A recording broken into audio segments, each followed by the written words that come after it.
योगेश शेलार, आपका होस्ट। आज के इस एमसीएल ट्रेनिंग सेशन में आप सभी का तहे दिल से स्वागत करता हूं और आशा करता हूं कि आप सभी स्वस्थ और मस्त होंगे। दोस्तों, कहते हैं कि इंसान का शरीर मिट्टी से बना है और एक दिन उसे इसी मिट्टी में मिल जाना है। आज दुनिया की आबादी 800 करोड़ से अधिक है, लेकिन इस पूरी आबादी को लगने वाली भोजन की व्यवस्था इसी मिट्टी से की जाती है। दोस्तों, प्रकृति की यह व्यवस्था अपने आप में एक अजूबा है, एक चमत्कार है। इस मिट्टी के अनंत उपकार है हम पर और शायद इसीलिए हम भारतीय इसे मां का दर्जा देते हैं। लेकिन आज परिस्थिति बेहद तेजी से खराब हो रही है। दोस्तों, इंसान ने अपने मतलब के लिए बेशुमार पेड़ों की कटाई की, जंगल तोड़े, पहाड़ खोदे, कंक्रीट के जंगल खड़े कर दिए, जिससे आज दुनिया की लगभग 50% से अधिक जमीन का हमने नुकसान कर दिया, उसे बंजर बना दिया। और अगर इसे जल्द ही रोका नहीं गया तो बहुत जल्द दुनिया पर भूखमरी का संकट छा जाएगा। सिर्फ मनुष्य ही नहीं बल्कि इस व्यवस्था में रहने वाले हर एक जीव को उससे नुकसान पहुंचेगा। संपूर्ण फूड चेन बर्बाद हो जाएगी। जल, जमीन और जंगल अगर बचेंगे तो ही यह जैव व्यवस्था मजबूत होगी और बचेगी। दोस्तों, नन्ही चींटी से लेकर हाथी तक हर एक जीव का इस व्यवस्था में उतना ही महत्वपूर्ण अभिवादन है। दोस्तों, आज हम जो यहाँ पर जी रहे हैं, इस पृथ्वी पर जी रहे हैं, ये बेसिक चीजों को ही हम लोग भूल गए हैं। दोस्तों, प्रकृति में मिट्टी का अपना एक महत्व है और इस मिट्टी के बनने की नैसर्गिक प्रक्रिया है जो सैकड़ों सालों तक चलती रहती है। लेकिन आज जो खेती जिस प्रकार से हम लोग कर रहे हैं, उस खेती के तरीकों से भी आज हमारी मिट्टी को बेहद नुकसान पहुंच रहा है। रासायनिक खाद जो कि दवा नहीं बल्कि जहर का काम करती है, जानते हुए भी इसका इस्तेमाल आज कम नहीं हो रहा बल्कि बढ़ते ही जा रहा है। क्यों? क्योंकि इससे तत्काल परिणाम दिखते हैं और इसीलिए यह किसानों को सुविधाजनक लगता है। वही दूसरी ओर हमारी पारंपरिक खेती, दोस्तों, जिसमें कमाई से ज्यादा लागत का खर्च आता है और इसीलिए पारंपरिक खेती आज किसानों के लिए घाटे का सौदा बन चुकी है। ऐसे में एमसीएल सॉइल कंडीशनर संजीवनी का काम करेगा। दोस्तों, एमसीएल सॉइल कंडीशनर के उपयोग से मिट्टी की जो गुणवत्ता है वो सुधरेगी और खेती फिर एक बार फायदेमंद बनेगी। एमसीएल की त्रिसूत्री फूड, फ्यूल और फर्टिलाइजर, दोस्तों, इसका उपयोग करके हम फिर एक बार हमारे देश के किसानों को सर उठाकर जीने में मदद करेंगे। कैसे? तो चलिए जानते हैं आज के इस वेबिनार से जो है। लेकिन इसके पहले आज के इस वेबिनार के बारे में कुछ चंद महत्वपूर्ण बातें। दोस्तों, यह वेबिनार एक टेलीविजन प्रसारण की तरह है जिसमें आप सभी मुझे देख और सुन सकते हैं, लेकिन मैं आपको देख नहीं सकता। आप सभी से एक नम्र निवेदन है कि आप इसे अपना अपना इंटरनेट कनेक्शन चेक कर ले, अपने साथ एक पानी की बोतल, नोटपैड और पेन रखें। और एक जरूरी सूचना, दोस्तों, चैट बॉक्स में दी गई लिंक के ऊपर जाकर आपका फीडबैक हमारे साथ शेयर करना ना भूलिएगा। तो चलिए आगे बढ़ते हैं हमारे एमसीएल प्रोजेक्ट्स वीडियो के साथ।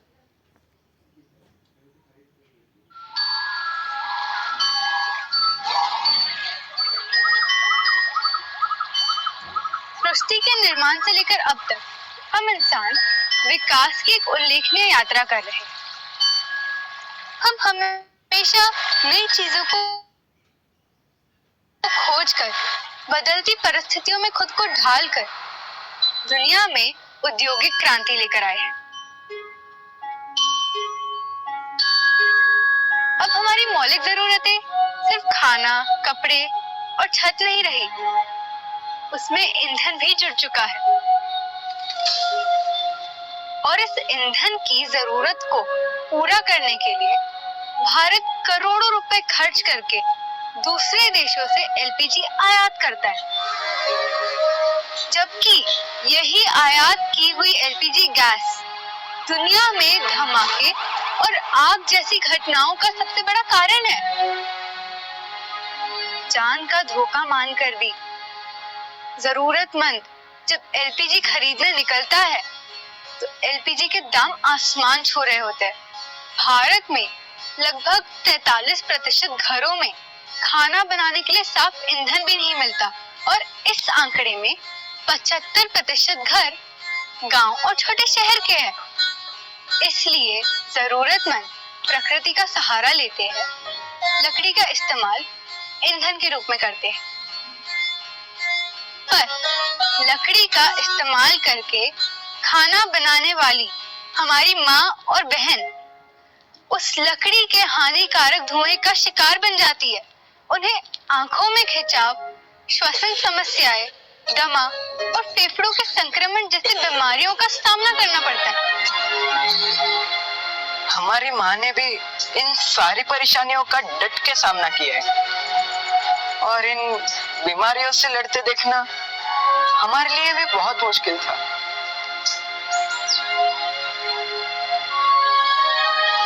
और ये धुआं सिर्फ उनके नहीं बल्कि छोटे बच्चों और नवजात शिशुओं के स्वास्थ्य पर भी गंभीर परिणाम होता है। आईपीसीसी की रिपोर्ट्स के अनुसार पिछले दशक में पेड़ों को काटने से लगभग 40% ग्लोबल वार्मिंग का कारण रही है।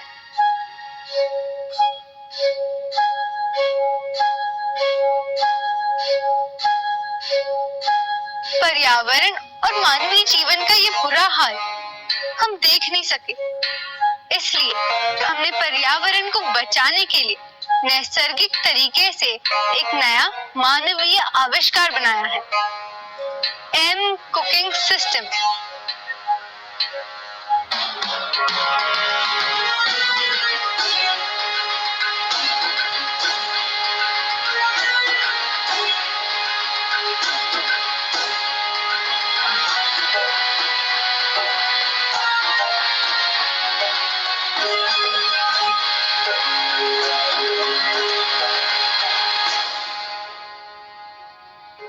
एमसीएल का एम कुकिंग सिस्टम दुनिया का सबसे सुरक्षित और भरोसेमंद ईंधन है।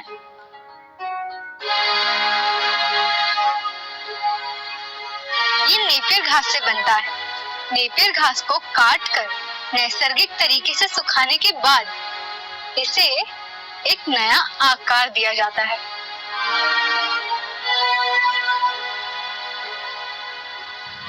अब ये एम कुकिंग सिस्टम एलपीजी का स्थान लेने के लिए पूरी तरह सक्षम है। ये एलपीजी से सस्ता है। इसे इस्तेमाल करना बहुत आसान है। इसके इस्तेमाल से बहुत कम धुआं उत्पन्न होता है, जिससे घर के महिलाओं का स्वास्थ्य हमेशा अच्छा रहता है।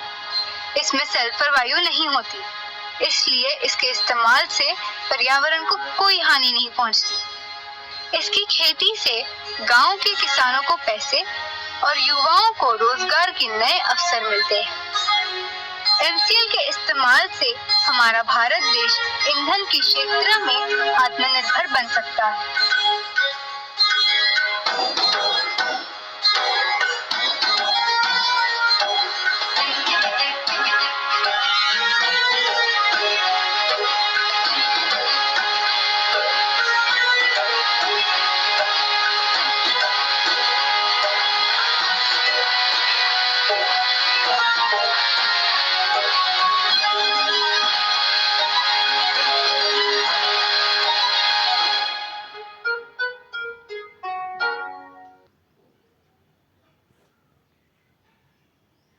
दोस्तों, अब मैं एमसीएल विजन, मिशन और कोर वैल्यूज पढ़ूंगा।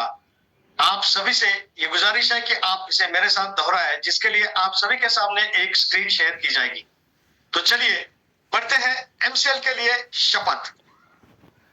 मैं मंगेश शेलार वीरा क्लीन फ्यूल्स लिमिटेड का सदस्य हूं और अपने पूरे होश हवास में हमारे संगठन के मिशन और विजन को हासिल करने में इसे सफलता दिलाने की शपथ लेता हूं। मैं एमसीएल के प्रत्येक सदस्य के साथ अपने परिवार के सदस्य की तरह व्यवहार करूंगा और एमसीएल में कभी भी किसी भी सदस्य के साथ उसकी जाति, धर्म, नस्ल, लिंग, संप्रदाय, बोली, शैली, मत और सामाजिक, आर्थिक तथा सांस्कृतिक अक्षमता के आधार पर भेदभाव नहीं करूंगा।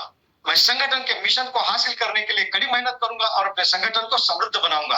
मैं वादा करता हूं कि संगठन की संस्कृति की रक्षा करने के लिए सभी कर्तव्यों एवं जिम्मेदारियों को पूरी अखंडता, योग्यता और समर्पण के साथ पूरा करूंगा। मैं हमेशा एमसीएल के प्रमुख मूल्यों, नीति संहिता और आचार संहिता का पालन करूंगा। एमसीएल के प्रमुख मूल्य, नीति संहिता और आचार संहिता के खिलाफ किसी भी तरह के गलत आचरण के लिए हर कार्रवाई के लिए तैयार रहूंगा। मैं न्यायोचित आदेशों का पूरी ईमानदारी के साथ पालन करने और काम में किसी भी तरह की चुनौती का सामना करने के लिए तैयार रहने का वादा करता हूं।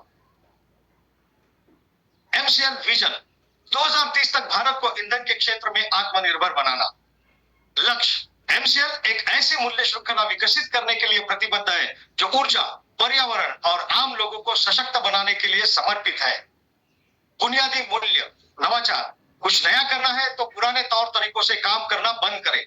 पर्यावरणवाद, अगर पर्यावरणवाद के हित में सोचना कोई सिद्धांत है तो इससे बेहतर सिद्धांत दूसरा नहीं हो सकता। देशभक्ति, यह केवल भावना की बात नहीं बल्कि अपने देशवासियों की सेवा करने की योग्यता की बात है। नैतिक आचार संहिता, निष्ठा, हम अपने व्यवसाय में निष्पक्ष, ईमानदार, पारदर्शी रहेंगे और हम केवल सही काम करेंगे भले ही कोई भी आसपास न हो। जिम्मेदारी, हमें जो काम सौंपा गया है उसके लिए हम 100% उत्तरदायी होंगे। साथ ही हम अपने ग्राहक, कर्मचारी, सदस्य, पूर्तिकार और समुदाय सहित सभी हितधारकों के प्रति उत्तरदायी होंगे। अनुराग, हम हर कार्य को मन लगाकर पूरे ध्यान के साथ करेंगे ताकि हमारे उत्पादन, हमारे नवीनीकरण, हमारे परिचालन और व्यवसाय के काम में सबसे ऊंचा मानदंड और गुणवत्ता का पालन हो सके।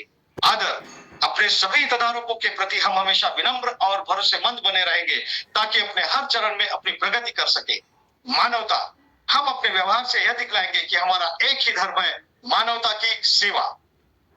आचार संहिता, हमारे एमसीएल के मिशन को हासिल करने के लिए एमसीएल से जुड़े हर व्यक्ति को आजीवन इस आचार संहिता का पालन और प्रचार करना चाहिए। गोपनीयता अनुरक्षण, एमसीएल आपको बहुमूल्य जानकारी सिखाती है और बांटती है। उस गोपनीय जानकारियों को अपने परिवार के सदस्यों और करीबी दोस्तों सहित किसी भी व्यक्ति को नहीं बताना चाहिए। आपको जो डिजाइन, ड्राइंग और दस्तावेज बताए और दिए गए हैं उन्हें किसी भी व्यक्ति के साथ बांटने के लिए ईमेल न करें और न ही इसकी फोटोकॉपी तैयार करें। जितनी जल्दी हो सके घमंड करना छोड़ दें। हमेशा शांत, विनम्र और सभ्य बने रहे। आलोचना, बुराई और परिवाद करना बंद कर दे। एमसीएल समुदाय में किसी भी व्यक्ति के बारे में बुरी बात ना करें। एमसीएल के हितधारकों के बीच हर तरह के आर्थिक व्यवहार को लेकर हमेशा पारदर्शी बने रहे। याद रखें कि हमेशा धनराशि आपके द्वारा किए गए कष्ट की प्रतिफल होगी। किसी भी प्रकार के प्रतिस्पर्धी कारोबार, सम्मेलन, धन या राजनीति को बढ़ावा देने वाली बातों की हमारे समुदाय में बिल्कुल भी अनुमति नहीं है। समय निष्ठा सफलता की कुंजी है। एमसीएल समुदाय द्वारा बुलाई गई हर बैठक के लिए सभी को समय पर उपस्थित रहना चाहिए। ज्येष्ठ और वरिष्ठ जनों के लिए आज्ञाकारी रहे। समुदाय के साथी सदस्यों, कनिष्ठों और महिलाओं की सुरक्षा करें। आपके साथ हर व्यक्ति को सुरक्षित महसूस होना चाहिए। वास्तविक और निष्ठावान प्रशंसा करें। हमेशा अपने आसपास के लोगों को उनके सकारात्मक गुणों की अन्वेषणा के माध्यम से प्रेरित करें और उन गुणों के बारे में सार्वजनिक रूप से प्रचार करें। समुदाय के साथी सदस्यों पर नजर रखें। यदि आपको कोई सदस्य नियमों का उल्लंघन करता हुआ नजर आता है तो कृपया इसे लिखित रूप से प्रशासन की जानकारी में लाने से न हिचकिचाएं। उल्लंघन करने वालों को सख्ती से दंडित, निलंबित, निष्कासित किया जाएगा। तो चलिए दोस्तों आगे बढ़ते हैं हमारे आज के सुविचार यानी कि आज के हमारे थॉट ऑफ द डे की और आज का हमारा थॉट ऑफ द डे है one team, one dream, we are on the same track, together we will conquer, never looking back. जी हाँ दोस्तों, इसका मतलब है कि हम सभी एक साथ हैं और हमारा सपना, हमारा लक्ष्य भी एक ही है। दोस्तों हम सभी इसी विचारधारा से प्रेरित होकर एक साथ मिलकर उस लक्ष्य को, उस सपने को जरूर हासिल करेंगे, इसमें कोई दो राय नहीं। तो चलिए दोस्तों ऐसे ही विचारधारा से प्रेरित उस व्यक्ति को आमंत्रित करते हैं। So let's welcome focused, determined, visionary executive director of MCL miss Prachi Dhole. Thank you Mangesh sir. नमस्कार, एमसीएल परिवार में एक बार फिर से मैं आप सबका स्वागत करती हूँ और चलिए बढ़ते हैं आज के वेबिनार सेशन की ओर। आपको याद होगा कुछ ही दिन पहले मैंने आपको एक बताया था कि कैसे मच्छरों का चक्रवात, एक अनोखी घटना पूरे भारत देश में पहली बार हमने पुणे में देखा था। और उसके साथ में ये भी बताया था कि अगर कोई डेडलीस्ट एनिमल हम इंसान के लिए पूरे प्लेनेट अर्थ पे है तो वो मच्छर ही है। वो मच्छर ये है कि जिसकी वजह से एक साथ लाखों इंसानों की जान जा सकती है और वो भी विदाउट एनी कंट्रोल। ऐसे जब मच्छर जो है इनसे हम बचने की कोशिश करते हैं तो बहुत सारी चीजें हैं, जैसे कि हम मॉस्किटो का कॉइल लगाते हैं, अभी वो इलेक्ट्रिक रैकेट्स आ गए हैं, या फिर रात को सोते वक्त लोशन लगा के ऐसे हम सोते हैं। लेकिन आज की जो कहानी है वो ऐसे इंसान की है जिन्होंने एकदम सस्टेनेबल सॉल्यूशन और ऐसा सॉल्यूशन की जो दुनिया में पहली बार किसी ने निकाला होगा, मच्छर तैयार होने की बाद नहीं, लेकिन मच्छर ही ना तैयार हो तो आज की जो कहानी है वो है इको बायो ट्रैप्स की। इको बायो ट्रैप्स यानी एक ऐसा जिनका जो पहले नाम है वो है प्रसाद फड़के सर। और ये प्रसाद फड़के सर है, इन्होंने पहला दुनिया का सस्टेनेबल सॉल्यूशन बनाया। वो कैसे? जैसे कि आप ये देख सकते हैं कि ये एक सिंपल बकेट है जो आपको दिखती है। मच्छर जो है वो तैयार तब होते हैं जब जो फीमेल है यानी जो मादी है वही इसके जो अंडे हैं वो देती है, और यही जब काटती है तब डेंगू मलेरिया ये सब चीजें होती है। मोस्टली वो डे टाइम में ही काटती है।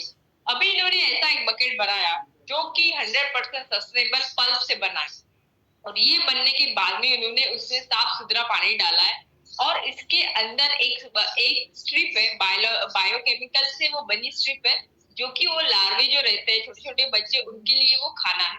उन्होंने इसको इस तरीके से बनाया है कि मच्छर जो मादी है वो यहाँ पे आती है, अंडे देती है, लेकिन वो जो लार्वा है वो बड़े नहीं होते, या बड़े होने के बाद में वो इस बकेट से बाहर निकल ही नहीं सकते। वो उसके केमिकल की वजह से जो उन्होंने अंदर एक स्ट्रिप यहाँ पे बना के रखी है, इसकी वजह से आपको लगता होगा कि ये तो एकदम सिंपल सोल्यूशन है, इसका क्या आउटपुट है, क्या रिजल्ट है। तो मैं बता दूं कि जो भारत की और एशिया की सबसे लार्जेस्ट स्लम है यानी धारावी पे इन्होंने इसका इस्तेमाल करके देखा, और एक नहीं दो नहीं घर उन्होंने 10,000 घर लिए, जहाँ पे उन्हें 1000 ऐसी बकेट्स रखी, जिसमें 80,000 लोगों को भी एक्सपेरिमेंट हम बोल सकते हैं कि किया गया था।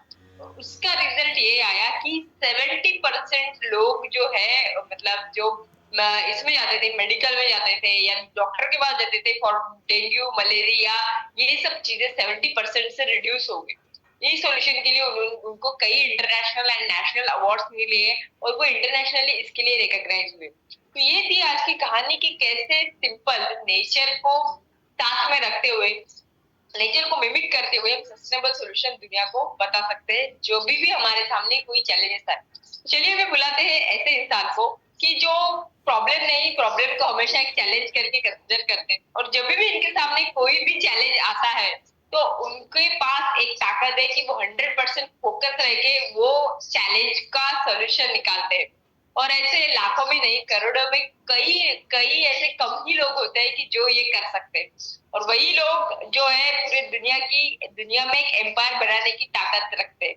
चलिए ऐसे upcoming empire of the era के MD and CEO doctor Shyam Golap.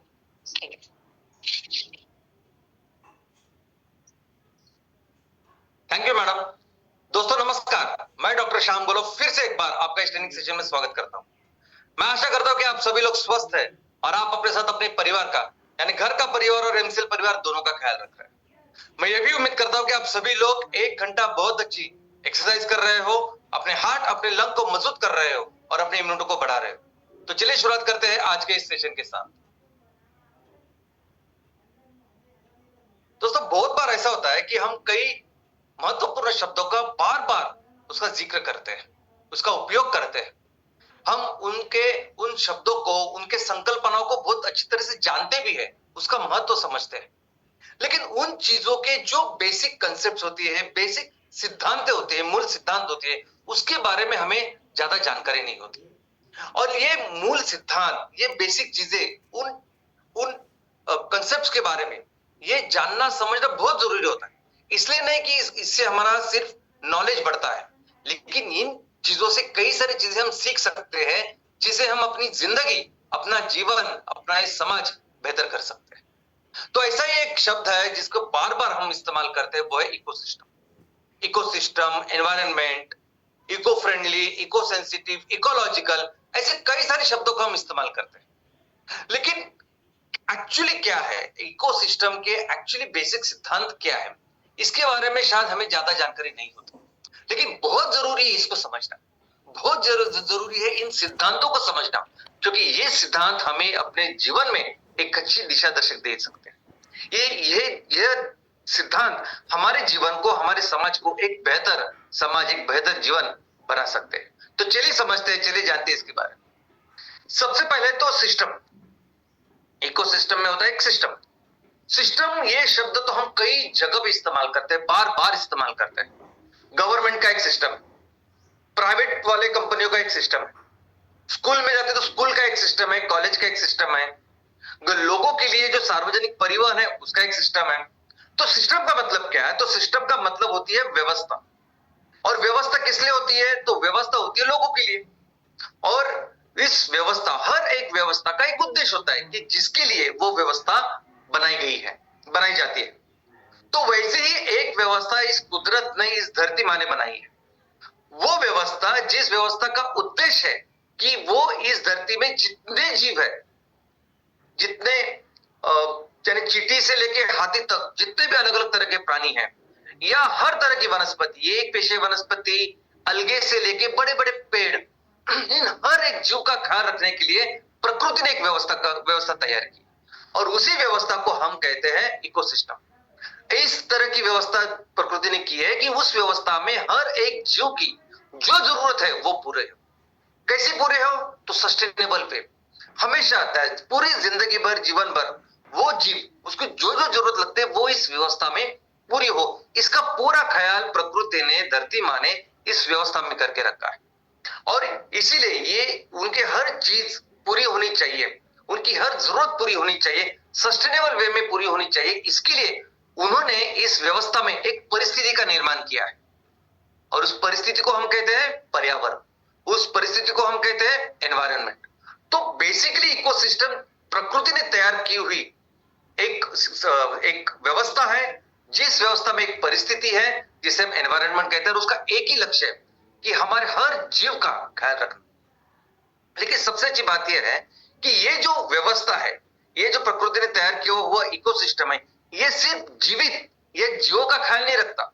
तो कई सारे ऐसे जीव है, कई सारे ऐसी चीजें हैं जो निर्जीव है, सजीव नहीं, निर्जीव है, लेकिन उनका भी बहुत अच्छा ख्याल ये प्रकृति इस व्यवस्था में रखती है। जैसे ये मिट्टी कई सारे सूक्ष्म जीवों का घर होता है, तो उसका ख्याल रखती है। पानी हर जीव को लगता है, उसका ख्याल ये व्यवस्था इकोसिस्टम रखती है। हवा, सूरज, पहाड़, ये हर जितने भी निर्जीव चीजें हैं उसका ख्याल इस व्यवस्था में रखा जाता है। तो बेसिकली दो तरह के कंपोनेंट, दो तरह की चीजें होती है इस व्यवस्था में। एक तो होते हैं सजीव, सजीव में आते हैं सभी तरह के प्राणी, सभी तरह के वनस्पति, सभी तरह के सूक्ष्म जीव, और जो अजीव या निर्जीव चीजें होती है उसमें सब चीजें होती है जिसका बहुत उपयोग होता है कि इन सभी जीवों का ख्याल रखने के लिए, और इन दोनों की व्यवस्था इस पूरे व्यवस्था में है जिसे हम कहते हैं इकोसिस्टम। तो दोस्तों, इकोसिस्टम कैसे बनता है, कौन सी वो चीजें हैं जो इकोसिस्टम को बनाती है या उसके ऊपर असर डालती है? तो सबसे इंपॉर्टेंट है एक्सटर्नल फैक्टर्स। अगर आपकी व्यवस्था बनानी है, आपके लिए आपका ख्याल रखने की व्यवस्था बनानी है, तो सबसे इंपॉर्टेंट चीज क्या है? सबसे इंपॉर्टेंट चीज है हवामान। हवामान बहुत जरूरी है ना। अगर आप बहुत ही ठंडे प्रदेश में रहने वाले हैं, आपकी व्यवस्था वहां करनी, तो वैसा घर बनाना पड़ेगा। अगर आप किसी ऐसे प्रदेश में रह रहे हैं जहां बहुत ज्यादा धूप है, बहुत ज्यादा गर्मी है, तो उस तरह के घर बनाने पड़ेंगे। बारिश है, नहीं है, इन सभी चीजों को लेकर हम अपनी व्यवस्था करते हैं, वैसे ही प्रकृति व्यवस्था करती है इन सभी जीवों के लिए।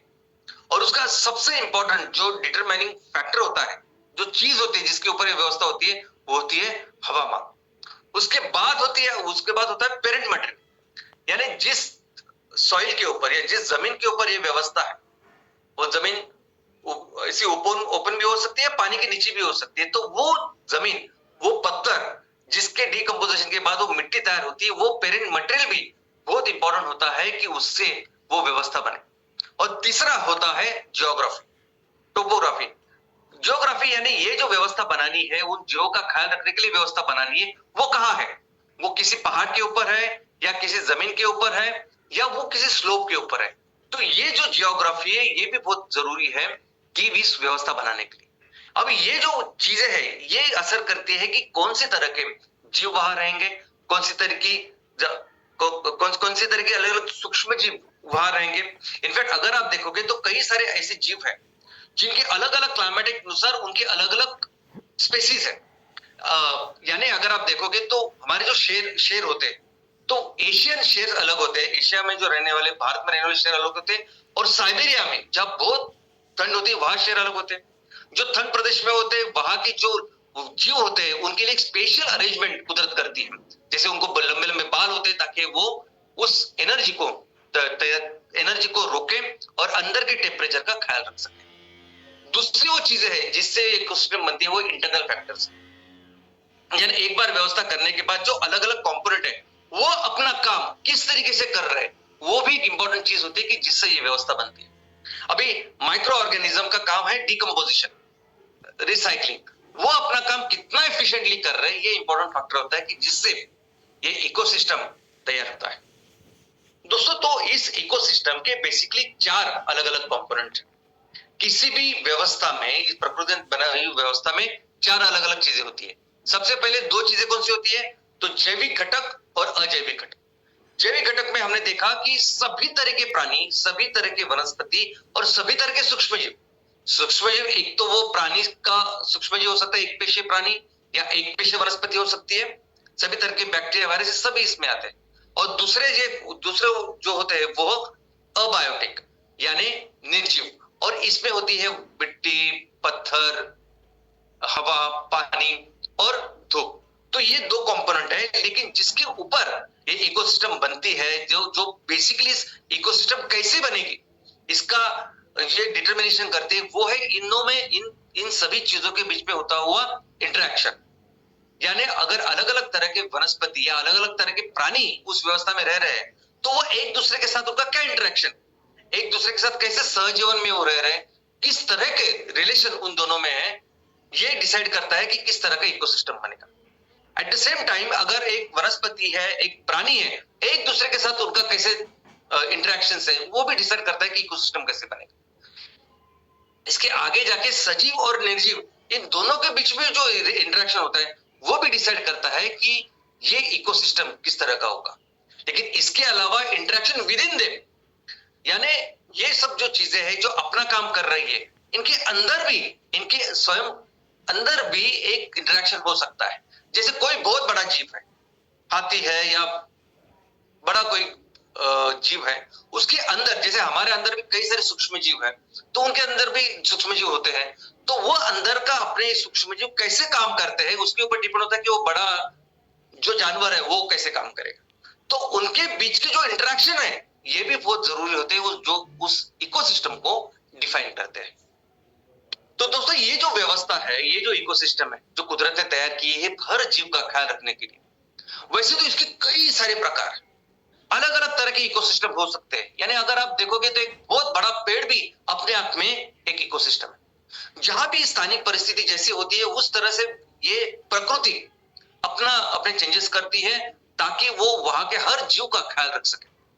तो बहुत सारे इकोसिस्टम्स है, बहुत सारी अलग अलग व्यवस्थाएं हैं, लेकिन जो वर्गीकरण, जो मूलभूत वर्गीकरण है वो ये है कि वो व्यवस्था जो जमीन पे है और वो व्यवस्था जो पानी में, जो इकोसिस्टम, जो व्यवस्था जमीन पे होती है उन्हें कहते हैं टेरेस्ट्रियल, और जो पानी में जो सिस्टम होता है या पानी में जो व्यवस्था होती है उसे कहते हैं एक्वेटिक।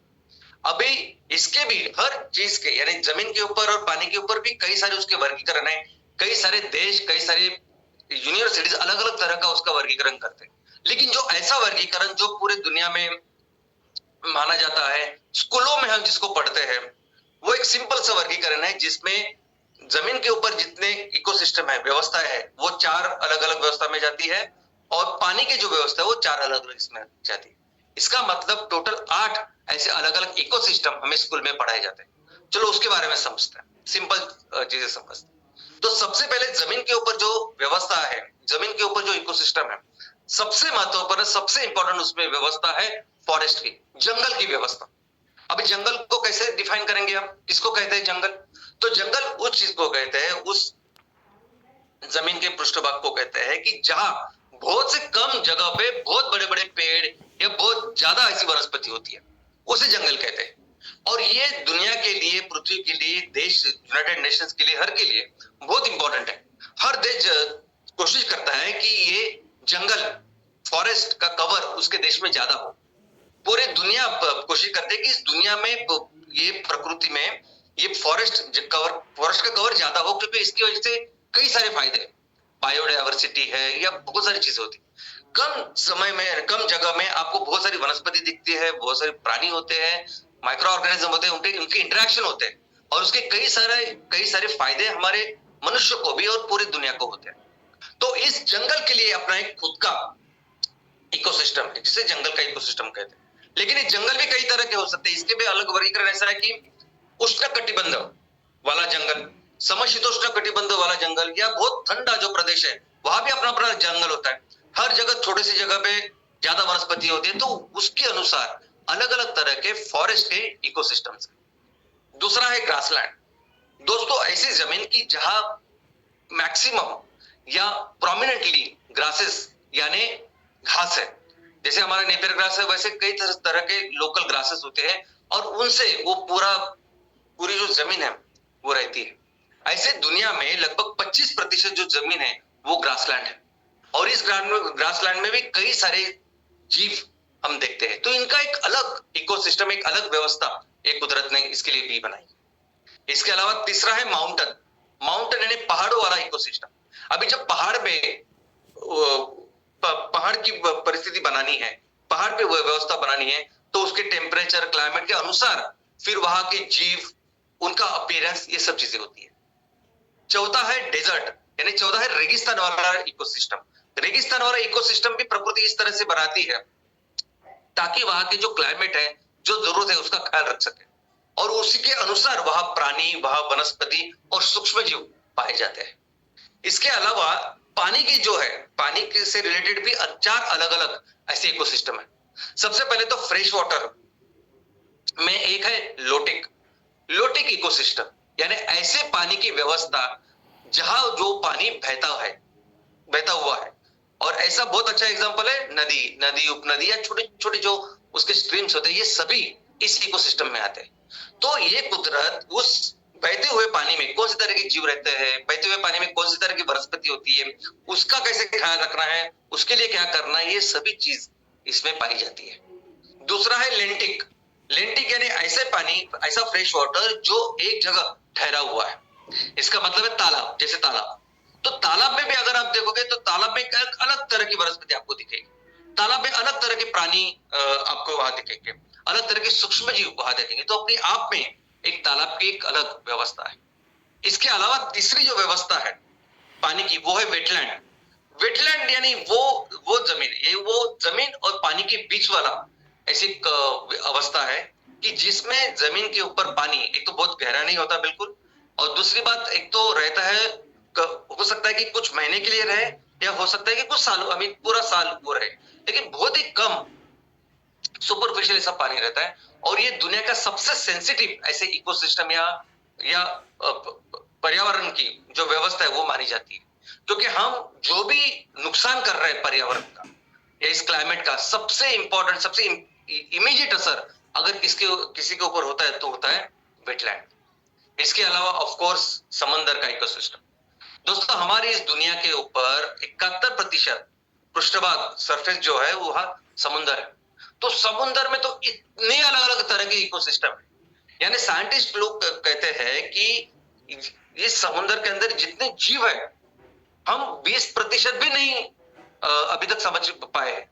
यानी 80% से ज्यादा जीव समुद्र में ऐसे हैं कि जिनके बारे में हमें पता ही नहीं, आज इस डेट की मैं बात कर रहा हूं। तो ये प्रकृति ने समुद्र के अंदर भी इतनी विशाल, इतनी महाकाय ऐसी इकोसिस्टम, ऐसी व्यवस्था बनाई है जहां अलग अलग लेवल के अलग अलग प्राणी और वनस्पति का ख्याल उसमें रखा जाता है।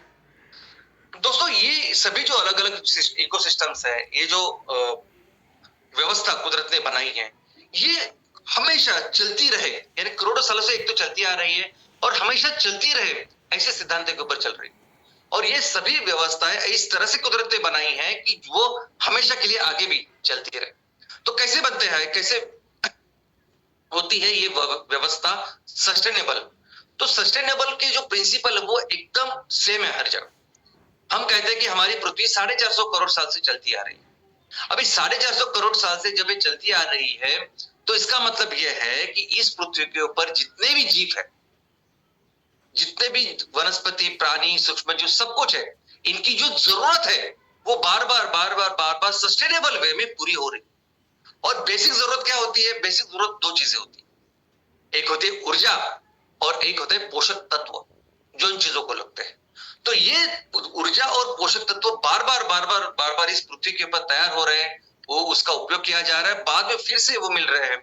इसकी वजह से दुनिया है इतने करोड़ों सालों से, सेम चीज हर एक इकोसिस्टम में, हर एक परिस्थिति में होती है। अभी इस इकोसिस्टम में भी एक अपनी एनर्जी साइकिल होती है, यानी जो प्रिंसिपल पृथ्वी के लिए है वो सेम प्रिंसिपल हर तरह की इकोसिस्टम के लिए है, इस पर्यावरण की व्यवस्था के लिए। और ये व्यवस्था पानी, जमीन, हर जगह जो हमने अलग अलग वर्गीकरण किया, हर इसमें अपनी एक व्यवस्था है। इसमें क्या होता है, तो इसमें जो ऊर्जा है, जो ऊर्जा की जरूरत है, वो सस्टेनेबल वे में पूरी की जाती है। और ऊर्जा की जरूरत हर एक जीव, सूक्ष्म जीव से लेके वनस्पति और प्राणी। और कैसे होती है ये पूरी, कैसे होता है ये ऊर्जा का साइकिल? तो दोस्तों, इस दुनिया में जितनी भी ऊर्जा है, जिसको जो भी तरह का प्राणी, जीव, सजीव है, हर तरह का ऊर्जा का सिर्फ एक ही स्रोत है, सूरज। और एक ही तरीका है हर तरह के इकोसिस्टम में उस ऊर्जा के एंट्री करने का, एक ही सोर्स, और वो है फोटोसिंथेसिस। तो ये इकोसिस्टम कोई भी हो, व्यवस्था कहीं भी हो, एक ही तरीका है कि जिससे ऊर्जा उस सिस्टम में प्रवेश करती है, और वो है सूरज की किरणों से बनता हुआ फोटोसिंथेसिस। फोटोसिंथेसिस यानी प्रकाश संश्लेषण, ये एक ऐसी प्रक्रिया है कि जिससे हर वनस्पति अपना खाना बनाती है। हर वनस्पति इस ऊर्जा को कैप्चर करती है। सूरज की किरणों में ये जो ऊर्जा है, उससे अपना केमिकल ऊर्जा में उसको रूपांतरित करती है, ताकि उसका उपयोग और उपभोग बाकी सब जीव ले सके। और फिर ये ऊर्जा ट्रांसफर होती है बाकी के जीवों में, और इसे कहते हैं एनर्जी फ्लो। तो एक बार ये एनर्जी ली, कुदरत की जो एनर्जी है वो वनस्पति ने ली, अपना खाना तैयार किया, ऊर्जा तैयार की, फिर उसको खाके लोगों कुछ जीवों को ऊर्जा मिलती है, जिनको प्राइमरी कंज्यूमर बोलते हैं। प्राइमरी कंज्यूमर को खाके किसी को ऊर्जा मिलती है, उसको सेकेंडरी कंज्यूमर बोलते हैं। सेकेंडरी कंज्यूमर को खाके किसी को ऊर्जा मिलती है, उसको टर्शरी कंज्यूमर बोलते हैं। और ये सब कुछ जब खत्म हो जाते हैं, मर जाते हैं, तो हर एक चीजों का डीकंपोजिशन करके, उसको रिसाइकल करके फिर से वो ऊर्जा ओपन की जाती है, वो होते हैं सूक्ष्म जीव। और इस ऊर्जा का भी एक पिरामिड है। यानी ऐसा समझे कि वनस्पति ने अगर आज सूरज की रोशनी ली और 100 यूनिट बनाए, ऊर्जा के 100 यूनिट बनाए, तो अल्टीमेटली जो टर्शरी लेवल के जो कंज्यूमर है, उनके पास सिर्फ 0.1% इतनी ही ऊर्जा जाती है। अलग अलग लेवल पे ये ऊर्जा का ट्रांसफर होता है, अलग अलग लेवल पे ये ऊर्जा कंज्यूम होती है, और उष्णता तैयार होती है, हीट तैयार होती है। दोस्तों, वैसे ही जैसे अभी ये ऊर्जा का साइकिल है, वैसे ही हमारे पोषक तत्व हमें लगते हैं। कई तरह के अलग अलग पोषक तत्व होते हैं। हर वनस्पति, हर प्राणी बनता है, जिस चीजों से बनता है वही है पोषक तत्व। बेसिकली एक तो बनता उससे है, दूसरा कंटिन्यूसली हर दिन के उसकी जो फंक्शन है, कंटिन्यूस उसकी फंक्शनिंग है, उसके लिए भी पोषक तत्व लगते हैं। तो ये जो पोषक तत्व है, हो सकता है कि बहुत बड़ी मात्रा में लगते हैं, जैसे कार्बन, नाइट्रोजन, फास्फोरस, या हो सकता है कि ये पोषक तत्व छोटे छोटे बहुत कम क्वांटिटी में लगते हैं, जैसे सेलेनियम, आयरन। तो ये जो चीजें हैं, अभी कुदरत ने ऐसी व्यवस्था की है ना, कि इस व्यवस्था में हर वो चीज जो हमें लगती है, और सिर्फ हमें ही नहीं, हर वनस्पति को, हर प्राणी को जो जो ये पोषक तत्व लगते हैं ना, हर पोषक तत्व बार बार जितना हम लोग उसको इस्तेमाल करें, फिर से वो तैयार होता है और हमें मिलता है। तो इतनी सुंदर रचना इस प्रकृति ने हर इकोसिस्टम में, हर व्यवस्था में की है। जैसे हमने पढ़ा है, जो स्कूल में हम लोग पढ़ते हैं, कार्बन का साइकिल। अभी कार्बन से तो पूरा हमारा शरीर बनता है, कार्बन से वनस्पति बनती है। तो कार्बन का साइकिल किस तरह से होता है, वो इस इकोसिस्टम का हिस्सा होता है, वो हम पढ़ते हैं। नाइट्रोजन का साइकिल होता है कि किस तरह से नाइट्रोजन हम लोग इस्तेमाल भी करते हैं, किस तरह से वो आता है और फिर से रिसाइकल होता है। फास्फोरस, अभी ये कार्बन, नाइट्रोजन, फास्फोरस, ये चीजें ऐसी कि जिसके बारे में हमें पता है आज, जिसके बारे में हमने पढ़ा है, हमें समझा है, और इसलिए हमें अभी पता चला कि साइकिल ऐसे होता है, चक्र ऐसे चलता है। अभी सेम चक्र छोटी छोटी चीजों में भी, छोटी छोटी जो चीजें एकदम मूलद्रव्य जिसे कहते हैं, ऐसी चीजों में भी है। लेकिन बहुत सारी चीजें शायद हमने अभी तक समझी नहीं। शायद हो सकता है कि बहुत सारी जो बाकी की जरूरतें हैं, पोषक तत्व है, उनके बारे में अभी तक मनुष्य को पता भी नहीं। हर एक पोषक तत्व, चीजों की व्यवस्था, उसका चक्र इस हर तरह के इकोसिस्टम में होता है। अभी इस इकोसिस्टम में जो अलग अलग कैटेगरी होती है, उसका अपना अलग अलग काम होता है। जैसे वनस्पति, अभी वनस्पति का काम क्या होता है, तो वनस्पति का काम होता है ये ऊर्जा को कैप्चर करना, ऊर्जा और पोषक तत्व उसको लेके सिस्टम में डालना, उसको लेके इस व्यवस्था में डालना, ऊर्जा तैयार करना और पोषक तत्वों को लेके सिस्टम में डालना। एनिमल्स का काम क्या होता है? तो एनिमल्स का काम होता है ये जो ऊर्जा वनस्पति ने इस सिस्टम में तैयार की है या लाई है, उस ऊर्जा को और उस पोषक तत्वों को अलग अलग तरह ट्रांसफर करना। तो ट्रांसफर का जो काम है वो सब एनिमल्स करते हैं, और ये सभी तरह के जो पोषक तत्व है, जो ऊर्जा है, उसको फिर से रिसाइकल करना, रीजनरेट करना, ये काम करते हैं माइक्रो ऑर्गेनिजम्स। तो बेसिकली ये 3 कैटेगरी है। किसी भी तरह के इकोसिस्टम में, किसी भी तरह की व्यवस्था में ये 3 कैटेगरीज है। एक होते हैं वनस्पति जो सिस्टम में ऊर्जा डालते हैं, पोषक तत्व डालते हैं। एक होते हैं एनिमल्स जो हर तरह इसको फैलाते हैं। पोलिनेशन भी एक्चुअली एक तरह के ऊर्जा और पोषक तत्वों को फैलाने का, बेहतर करने का तरीका है। और तीसरा होता है सूक्ष्म जीव जो इसको हमेशा रिसाइकल, सस्टेनेबल करते हैं। अब इस इकोसिस्टम का बहुत ज्यादा इंपॉर्टेंस है, बहुत ज्यादा इसका उपयोग है। सबसे पहले तो हमारा जो एग्जिस्टेंस है, हमारा जो एग्जिस्टेंस है वो बेसिकली इस इकोसिस्टम की वजह से। हम मनुष्य, हमारा वजूद इस इकोसिस्टम की वजह से, क्योंकि हम भी एक प्राणी है, हमारी भी जरूरतें हैं जिसकी वजह से हम जिंदा है और हमेशा जिंदा रहते हैं और आगे चलते रहते हैं। अभी हमें भी जो जरूरत चाहिए, हर तरह की जो जरूरत है वो ये इकोसिस्टम हमें प्रोवाइड करती है। इस इकोसिस्टम की वजह से हमारा एग्जिस्टेंस, हमारा वजूद है। दोस्तों इनफैक्ट पानी, अभी पानी का एग्जांपल लेते हैं कि पानी तो एकदम बेसिक चीज है। इनफैक्ट हमारा शरीर बना है 70% पानी से। अब आप अगर देखोगे तो हर गांव, हर शहर वो कैसे बसा है, कैसे बस्ती की शुरुआत हुई, वो उन्हीं जगह से हुई है जहां पानी का स्रोत है। तो पानी बहुत ही बेसिक है। और कौन सी वो व्यवस्था है कुदरत की कि जिसमें बार बार हम लोग हर बार ही पानी को इस्तेमाल करते हैं और फिर से वो पानी आता है, तो वो है ये इकोसिस्टम। इस इकोसिस्टम की वजह से ये हाइड्रोलॉजिकल साइकिल है, ये इकोसिस्टम की वजह से पानी का चक्र है, और इस इकोसिस्टम की वजह से हमें बार बार ये पानी मिलता है। इसके अलावा ये हवा, ये ऑक्सीजन, ये हवा और ऑक्सीजन जो भी हमें बहुत कंपलसरी है, ये भी आता है, ये भी मेंटेन हो रहा है करोड़ों सालों से। इसका एक ही कारण है, वो है इकोसिस्टम। लेकिन हम क्या कर रहे हैं, यानी दुनिया में सबसे ज्यादा पोल्यूशन करने वाला या खराब चीजें करने वाला अगर कोई स्पीसीज है, जीव है, तो वह मनुष्य। हम बार बार इस हवा को, पानी को खराब करते हैं, लेकिन ये व्यवस्था ही कुदरत ने ऐसी बनाई है कि हर बार इस हवा को भी प्यूरिफाई करके वो हमें देता है, हर बार पानी को प्यूरिफाई करके हमें देता है। तो ये प्यूरिफिकेशन का, इसको क्लीनिंग या स्वच्छ करने का जो काम है, ये भी इस व्यवस्था में, इस इकोसिस्टम में होता है। और क्रॉप पोल्यूशन, यानी देखो हम अभी इस दुनिया में आके 2 लाख साल हुए, मनुष्य इस दुनिया में 2 लाख साल से धीरे धीरे करके, और संस्कृति अभी कुछ हजार साल से। तो वैसे ही ये जो इवोल्यूशन होता है, इस इवोल्यूशन की कई सारी प्रक्रिया है जिसकी वजह से ये इवोल्यूशन हो रहा है, बेहतर हम बन रहे हैं। और इन सभी चीजों में बहुत बड़ा रोल इस पूरी अवस्था का है। यानी हमें पता ही नहीं है कि क्या क्या चीजें इस इकोसिस्टम में होती है। हमारा नॉलेज बहुत लिमिटेड है। इनफैक्ट इसको पढ़ने के लिए, समझने के लिए इकोसिस्टम का एक बहुत बड़ा शास्त्र विकसित हुआ है।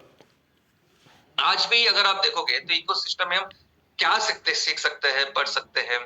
तो इकोसिस्टम एक, जैसे डॉक्टर इंजीनियरिंग ऐसे अलग अलग स्ट्रीम्स है ना, वैसे मैं समझता हूं कि इकोसिस्टम इतनी बड़ी शाखा है जिसके बारे में अभी तक हमें ज्यादा पता भी नहीं, ऐसा हम समझ सकते हैं।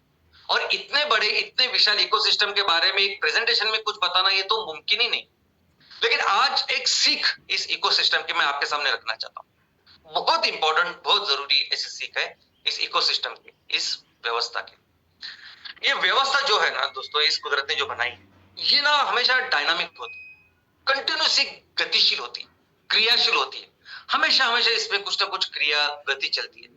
ये कभी भी ऐसी स्टेबल इन द सेंस वैसी नहीं होती। हमेशा इसमें चेंजेस, बदलाव सब होते हैं।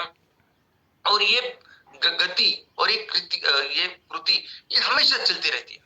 अब इसका कारण ये है कि ये इकोसिस्टम, ये प्रकृति हमें ये बताना चाह रही है, ये हमें ये सिखाती है कि इस संसार का नियम ही है बदलाव। और उसी के तरह ये इकोसिस्टम भी, हर व्यवस्था कंटिन्यूअसली उस बदलाव के उस मोड में होती है, उस एक्शन में होती है कंटिन्यूअसली। कंटिन्यूसली वो डायनामिक होते हैं, कंटिन्यूसली वो गतिशील और क्रियाशील होती है, क्योंकि इस संसार में अगर कुछ स्थिर है तो वो है बदलाव। करोड़ों सालों से जो कुछ ये दुनिया चल रही है, अगर उसमें कांस्टेंट, अगर उसमें कुछ स्थिर है, सातत्य है, तो एक ही चीज का है, वो है बदलाव। यानी वो प्रकृति हो या महाभारत में श्री कृष्ण ने जब अर्जुन को कहा था तो यही चीज कहा थी, परिवर्तन ही संसार का नियम है, एक ही नियम, एक ही सातत्य। और यही चीज, ये प्रकृति, ये व्यवस्था हमें बताने की कोशिश करती है। और क्या कहती है कि इस, यानी दो तरह के ये चेंजेस, ये परिवर्तन हो सकते हैं, ये बदलाव हो सकते हैं। कभी कभी ये बदलाव स्लोली होते हैं, हमें समझ में आते, हमें समझ में नहीं आते ऐसे बदलाव। और कभी कभी ये बदलाव बहुत सडन होते हैं, बहुत सडन, अचानक होते हैं, बहुत बड़े स्केल पे होते हैं, हम सोच भी नहीं सकते ऐसे स्केल पे होते हैं, और हमें समझ में नहीं आता, यानी अनएक्सपेक्टेड, अनपेक्षित ऐसे बहुत बड़े बड़े बदलाव हो सकते हैं। लेकिन प्रकृति कहती है कि ये दोनों चीज, ये संसार का नियम, यही स्थिर है, यही होने वाला है। और फिर इसके साथ प्रकृति किस तरह से इसका मुकाबला करती है, क्या सॉल्यूशन होता है, प्रकृति किस तरह से इसको कोप करती है। तो बेसिकली दो चीजें होती है कि जो प्रकृति करती है और हमें बताती है। सबसे पहले तो रेजिस्टेंस और दूसरा है रेजिलियंस। रेजिस्टेंस का मतलब यह है कि रेजिस्टेंस यानी नकार देना, उसको ना बोलना, वो है रेजिस्टेंस। और दूसरा है रेजिलियंस। रेजिलियंस यानी जो चेंज है, जो बदलाव है, उसके साथ अपने आप को ढाल देना, उस बदलाव को एक्सेप्ट करना, अपने आप को उस बदलाव के तहत चेंज करना। अभी देखा जाए तो ये दोनों चीजें अलग अलग है, दोनों चीजें परस्पर विरोधी है, इसके दोनों के जो अर्थ है वो एकदम अपोजिट है। तो प्रकृति ये दोनों चीजों का उपयोग कैसे करती है? तो प्रकृति वो बदलाव जो छोटे छोटे होते हैं, जो बार बार होते हैं, छोटे छोटे, उसको पूरी तरह से उसका विरोध करती है। अगर किसी जंगल में छोटी सी आग लगती है, तो अगर वो थोड़ी सी, तो प्रकृति की एक व्यवस्था होती है कि जो अपने आप उस आग को बुझाती है, उस आग का विरोध करती है और उसको बुझाती है। लेकिन अगर बहुत बड़ा कोई बदलाव है, अगर भूकंप हुआ है, अगर बहुत बड़ी कुछ आग लगी है, वोल्केन हुआ है, कुछ ऐसी चीजें, या और मनुष्य सबसे बड़ा जो अभी स्पीशीज जिसकी वजह से बहुत ज्यादा बदलाव होते हैं कम समय में, वो है मनुष्य। और अभी ऐसे बदलाव जिसके बारे में शायद हम जानते नहीं, समझते नहीं, और हमें उम्मीद नहीं होती कि ऐसा होने वाला है। ऐसे बदलाव के बारे में प्रकृति क्या करती है? तो प्रकृति पहले तो इस चीज को एब्जॉर्ब करती है, उस चीज को समझती है और खुद को रीऑर्गेनाइज करती है, खुद को अलग इसमें डालती है ढांचे में, और उस बदलाव के साथ उस बदलाव को अडॉप्ट करके फिर अपने लक्ष्य की तरफ जाती है। लेकिन दोनों चीज में प्रकृति एक चीज हमें सिखाती है, वो बदलाव छोटे छोटे हो, हर दिन हो, बार बार हो, आप उसका विरोध करो, या बहुत बड़े बदलाव हो, आप उस तरह से अपने आप को ढाल लो, लेकिन इन दोनों की परिस्थिति में आपको अपने लक्ष्य को नहीं भूलना है। प्रकृति हमेशा जिसके लिए जो उसका लक्ष्य होता है, जो उसका ऑब्जेक्टिव होता है, उससे वो कभी भी दूसरी जगह पर नहीं जाती। वो हमेशा अपने हर जीव का ख्याल रखने की कोशिश करते हैं, बेहतर होने की कोशिश करते हैं, उस व्यवस्था को आगे लेके जाने की कोशिश करते हैं। और वैसे ही सेम प्रकृति की इन चीजों को मनुष्य ने कई सारे अलग अलग शाखाओं में इसका उपयोग किया है, और सबसे ज्यादा इसका उपयोग हुआ है मानस शास्त्र। मानस शास्त्र में भी अगर हमको बेहतर करना है, एक व्यक्ति हो, समाज हो या संस्था हो, अगर आपको बेहतर करना है तो आपको भी प्रकृति की इन चीजों के सीखना होगा। आपको भी सीखना होगा कि कैसे हमें विरोध करना चाहिए और कैसे खुद को डाल देना चाहिए, कैसे लवचिक होना चाहिए। प्रकृति जैसे बोलती है, वैसे मानस शास्त्र में ये बोला जाता है कि अगर आप कुछ ध्येय लेके, कुछ ऑब्जेक्टिव लेके, कुछ विजन के लिए काम कर रहे हैं, मिशन के लिए काम कर रहे हैं, तो हो सकता है हर दिन कोई ना कोई आपको अपनी राह से विचलित करने की कोशिश करे। कई सारे ऐसे बदलाव हो कि जो आपको अपनी राह से विचलित करने की कोशिश करे, लेकिन आपको हमेशा ऐसी चीजों पे अड़े रहना चाहिए, रजिस्टर करना चाहिए, उनका विरोध करना चाहिए, और हमेशा अपनी नजर, अपनी जो कोशिश है, जो काम है, अपने ध्येय की तरफ करना चाहिए, जैसे प्रकृति करते हैं। वैसे ही रेजिलिएंट, अगर कोई बदलाव बहुत बड़ा हो जिसकी आपको उम्मीद ही नहीं थी, ऐसा बदलाव की जिसकी आपने कभी सोचा भी नहीं था कि इतना बदलाव, ऐसे कुछ भी हो सकता है, व्यक्ति के साथ हो सकता है, संस्था के साथ हो सकता है और समाज के साथ हो सकता है।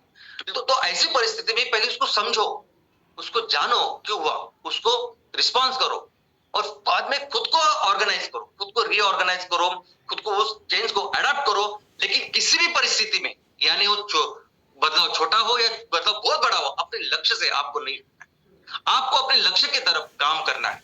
कितने भी चेंजेस, कितने भी प्रॉब्लम आए, फिर भी आपको एक तो रेजिस्टेंट हो, रेजिलेंट हो, क्योंकि बदलाव तो होता ही है, लेकिन आपको अपने लक्ष्य और ध्येय के प्रति हमेशा कमिटेड होना चाहिए। और यही सबसे बड़ी सीख ये प्रकृति, ये व्यवस्था हमें बताती है कि कितने भी चीजों में, कितने भी बदलाव, क्योंकि बदलाव इज कंपलसरी, बदलाव तो सातत्य है, बदलाव कंपलसरी है, होने वाला है कुछ ना कुछ, आज कल परसों हमेशा होने वाला है, छोटा सा होने वाला है, बड़ा होने वाला है, लेकिन हर चीज में आप उसको एब्जॉर्ब करो, समझो, रिकॉग्नाइज करो, रीऑर्गेनाइज करो, लेकिन अपने फंक्शन, अपना जो कर्तव्य है, अपनी जो आइडेंटिटी, अपनी सोच और अपना स्ट्रक्चर, बस उसको नहीं भूलना है। और ये प्रकृति बार बार इन चीजों को हमारे सामने डेमोन्स्ट्रेट करती है।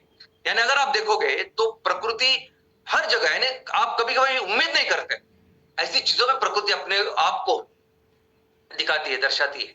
इनफैक्ट हमने कितने भी इकोलॉजिकल डिग्रेडेशन भी किए, तो भी प्रकृति की हमेशा कोशिश होती है कि कैसे मैं फिर से आऊं, कैसे मैं फिर से बेहतर करूं। और आपने देखा होगा कि कई सारे ऐसे एग्जांपल्स भी है कि जब पूरी तरह से इकोलॉजिकल डिग्रेडेशन है, पूरी तरह से बंजर जमीन, ना पानी, ना पेड़, ना कुछ, वहां प्रकृति नहीं, यानी अगर हमने कोशिश की, उसको थोड़ा सा सपोर्ट किया, तो 10-15 साल में वो पूरे हरे भरे हो जाता है। ऐसे कई सारे एग्जांपल हमारे सामने है। तो प्रकृति कहती है कि बेसिकली ये जो बेसिक क्वालिटी है प्रकृति की, इस इकोसिस्टम की, बाउंस बैक, इसको समझिए, बाउंस बैक। ये सब चीजें जो है, ये बदलाव जो है, ये जो परेशानियां हो सकती है, अलग अलग चीजें हो सकती है, ये होने ही वाले हैं। जरूर क्या है, बाउंस की कितने जोर से, कितनी मेहनत करके, किस तरह से आप फिर से उसमें आते हैं। इनफैक्ट सफलता का भी अगर आप व्याख्या देखोगे, तो सफलता की व्याख्या क्या है?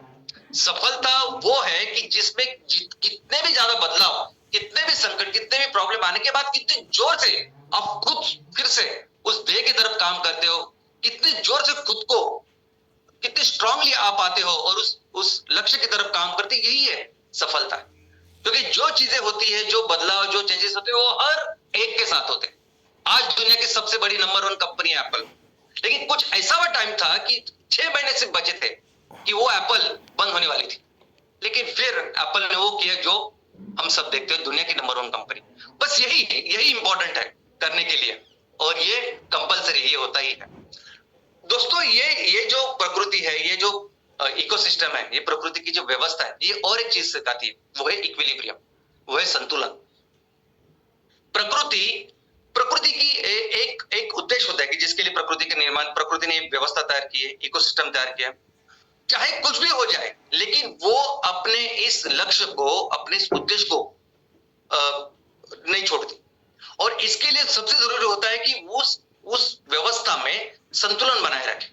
अलग अलग वनस्पति, अलग अलग प्राणी, सूक्ष्म जीव और ये जो निर्जीव चीजें है, उसमें वो संतुलन बनाए रखना बहुत जरूरी है। हो सकता है कि एखादे जो भी फंक्शन, जो भी कार्य इकोसिस्टम कर रही है, उस कार्य को करने वाले जो भी जीव है, हो सकता है कि एक कोई वनस्पति है या कोई प्राणी है, जो प्राणी उस पॉन्ड में से, ऐसा समझते हैं कि एक पॉन्ड की इकोसिस्टम है, एक तालाब की इकोसिस्टम है, जिसमें एक प्राणी एक तरह का काम करता था, वो अभी इस पॉन्ड में नहीं है, तो इसका मतलब ये नहीं कि काम नहीं होगा। उसका मतलब ये है कि कोई दूसरा उसका काम ले लेगा, लेकिन वो संतुलन चला रहेगा। अगर एक प्रोसीजर है, एक प्रोसीजर से अगर वो संतुलन है, वो प्रोसीजर अगर नहीं डिस्टर्ब की मनुष्य के कारण, बाकी किसी चीज के कारण, तो ये प्रकृति अलग लेवल की एक दूसरी प्रोसीजर तैयार करती है, एक दूसरा रास्ता खोल देती है, लेकिन वो संतुलन कायम रखती है, और इसी को कहते हैं अडेप्टेशन। तो प्रकृति का संतुलन इस इकोसिस्टम में, और हर बार अडेप्टेशन, कोई भी चीज हो तो अडेप्टेशन करना और आगे जाना, ये बहुत जरूरी है। और दोस्तों, ये बहुत जरूरी है पूरी दुनिया के लिए, और स्पेशली हमारे हेल्थ के लिए आज की तारीख में। यानी मनुष्य को लेके, मनुष्य के हेल्थ को लेके, स्वास्थ्य को लेके, आज अगर आप देखोगे तो कई दिनों से जो भी बीमारियां आ रही है, वो बीमारियां कहां से आ रही है? वो बीमारी इसलिए आ रही है क्योंकि ये प्रकृति का संतुलन कहीं ना कहीं हमने बिगाड़ के रखा है। इस लेवल पे बिगाड़ के रखा कि अभी प्रकृति शायद उसको नहीं संभाल पा रही। आप ट्यूबरकुलोसिस लीजिए, आप HIV लीजिए, आप कोरोना लीजिए, स्वाइन फ्लू, बर्ड फ्लू, ये सभी जो वायरस, बैक्टीरिया, ये सूक्ष्म जीव जो है, वो किसी न किसी वनस्पति, किसी न किसी प्राणी में थे। ये हमेशा इकोसिस्टम में, इस व्यवस्था में कुदरत हमेशा उसको संभालती थी बराबर से।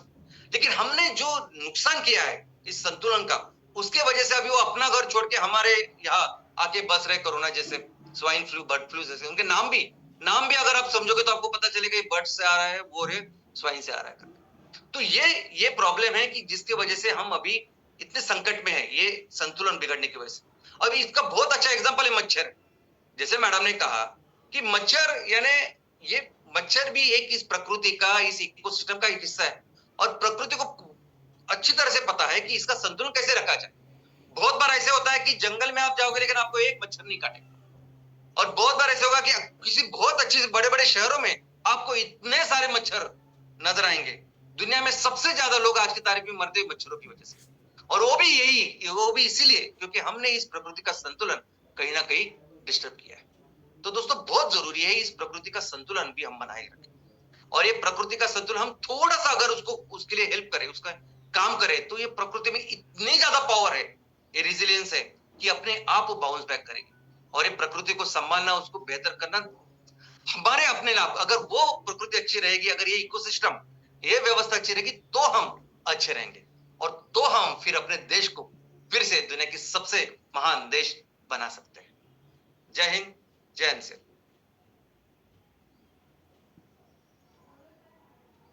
प्रकृति अपने आप को बचाने में निसर्गतः स्वयं पूर्ण है, बट प्रकृति का जो डिग्रेडेशन हम कर रहे हैं, जो मैन मेड कैलेमिटी है, उसका रेट या उसको अगर हम कम कर पाए तो प्रकृति को हम कई साल, मिलियंस तक मनुष्य सजीवों के रहने के लिए छोड़ सकते हैं।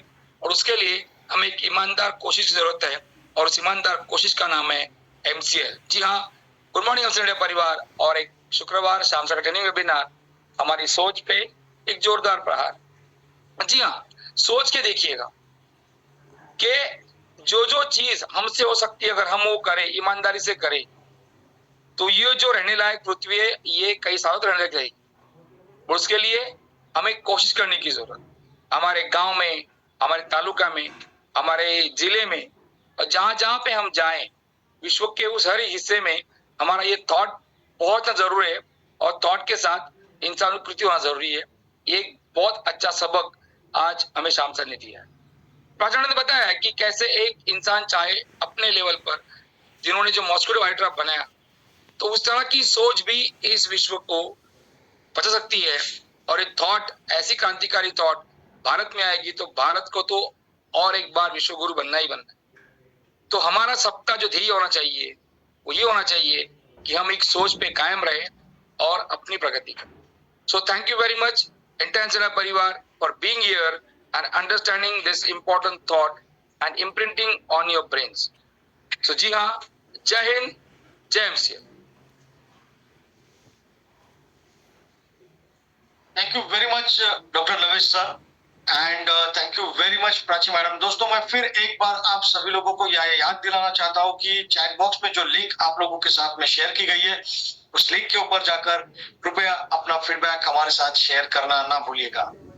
दोस्तों आज जो कुछ भी बातें हमारे सामने डॉक्टर श्याम सर ने रखी है, ये बहुत ज्यादा जरूरी है, और उसमें से एक बात जो आज दिल को छू गई कि चेंज इज ओनली कांस्टेंट। जी हाँ दोस्तों, ये बदलाव ये एक चीज है जो हमेशा कायम रहता है।